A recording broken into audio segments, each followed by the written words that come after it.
এই ভিডিওতে আমরা দেখব কিভাবে একটি ভোল্টার সেলকে প্রতীক দ্বারা রিপ্রেজেন্ট করতে হবে, অর্থাৎ সেল ডায়াগ্রাম কিভাবে আঁকতে হবে। আমরা জানি সেলের সবসময় অ্যানোড এবং ক্যাথোড দুটি পার্ট থাকে। আমরা যে সেলটিকে উদাহরণ হিসেবে ব্যবহার করছি তার অ্যানোডে অ্যালুমিনিয়াম 3টি ইলেকট্রন ছেড়ে দিয়ে অ্যালুমিনিয়াম 3+ পরিণত হয় এবং ক্যাথোডে আয়রন 2+ দুটি ইলেকট্রন গ্রহণ করে আয়রন পরমাণুতে পরিণত হয়।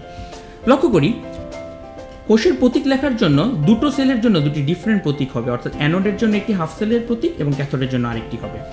নিয়ম হচ্ছে একটি স্ল্যাশ চিহ্নের বাম দিকে বিক্রিয়ক, অর্থাৎ এখানে বিক্রিয়কটি হচ্ছে অ্যালুমিনিয়াম, সেটিকে লিখব, আর স্ল্যাশ চিহ্নের ডান দিকে লিখব উৎপাদ, অর্থাৎ অ্যালুমিনিয়াম 3+ থেকে। তাহলে নিয়মটি হচ্ছে একটি স্ল্যাশ চিহ্নের বাম দিকে বিক্রিয়কের অবস্থা এবং ডান দিকে তার উৎপাদের অবস্থা লিখতে হবে। ক্যাথোডের জন্য একই নিয়ম, একটি স্ল্যাশ চিহ্নের বাম দিকে Fe2+ এবং ডান দিকে লিখব আয়রন পরমাণু। এখন এই দুটো হচ্ছে দুটি হাফ সেল।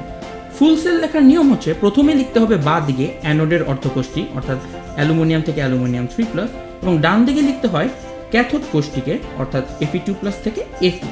এখন এই দুটি অর্ধকোষকে যোগ করলে পুরনো কোষটি পাওয়া যাবে এবং যোগ করার নিয়ম হচ্ছে তাদের মাঝখানে দুটি সমান্তরাল দাগ দিতে হবে।